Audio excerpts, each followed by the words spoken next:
Right guys, week 14, we're going to start off with a bit of outreach as usual, and then we've got a call at 12 o'clock with a guy called Piers. He's basically going to be helping me with my SEO and improving my listing optimization so it ranks much higher on platforms like Airbnb and Booking.com. And then afterwards we've got a call at 1 p.m. with the final onboarding call at 1 p.m. with Hostaway. They're just going to be going over the last few details over how to use the property management software, and then afterwards we're just going to be taking some calls with landlords about potential management for their properties.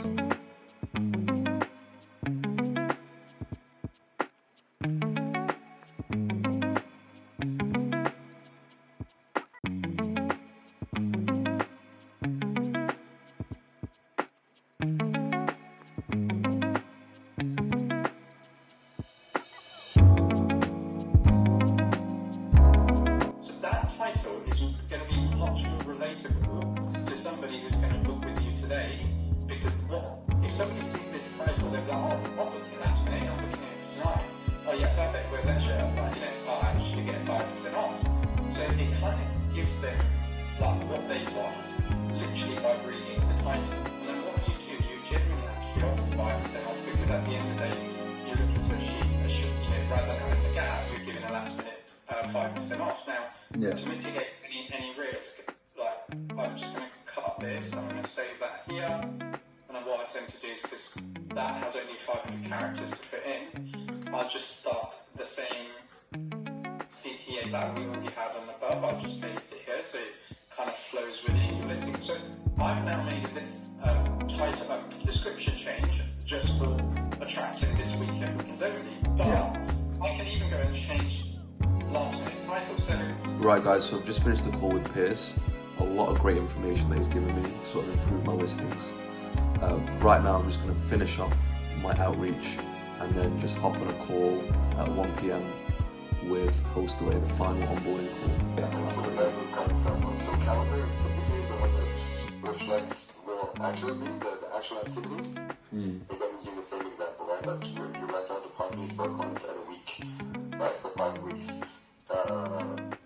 Fully booked in January, just a day or two in Feb, and a day or two in Jan. This would make the whole thing count for December, the whole amount for Feb, and nothing for Jan, which would reflect reality, right? So calendar, I think, is probably the way to go, but you can change it, just understanding how this works, okay? So apply.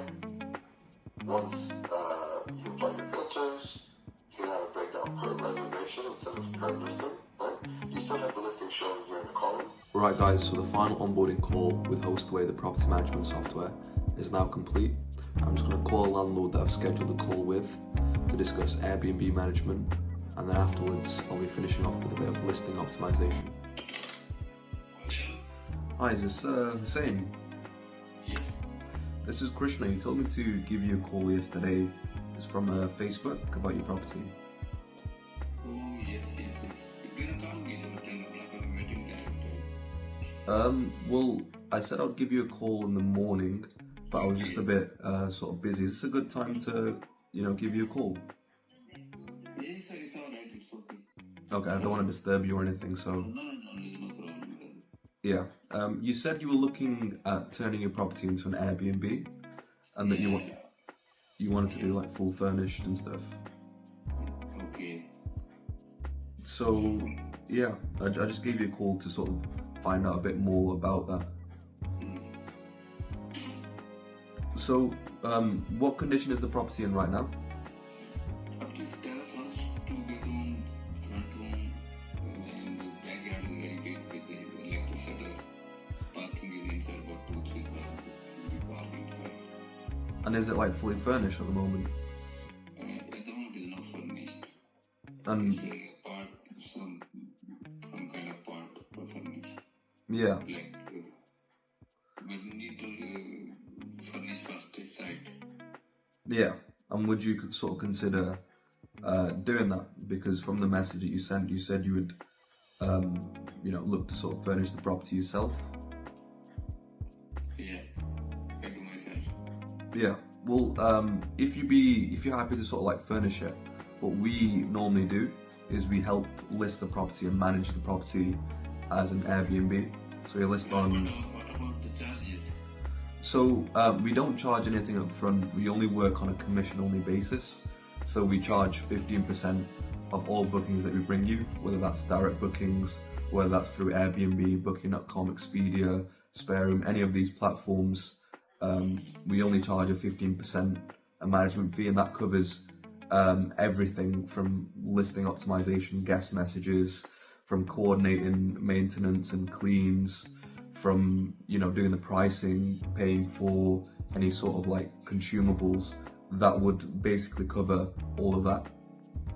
Is covers when the guests leave the house, then the cleaning or The cleaning is separate, so we don't pay for the cleaning. We have cleaners that we work with that basically they charge us a lower price because they clean a lot of our properties. And brother, one thing is if somebody came in the house, they stayed for a couple of days, and after the mess the property, right, something broke the thing.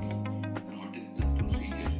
So yeah, that's a great question. What we do is we take a pre-authorization of their credit card details. So say for example they break the TV or something, we then charge their card for the value of the TV.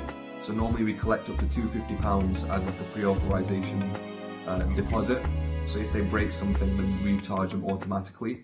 Right guys, so the landlord, as you sort of heard, is happy to proceed with Airbnb management, but just wants to wait until Monday because they do have a few tenants coming in over the weekend. So if it's not taken by Monday, they will probably proceed with the management, obviously furnish it themselves.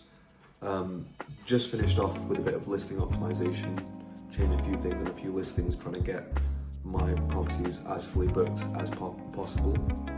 And now I'm just going to probably head to the gym and then just call it a day.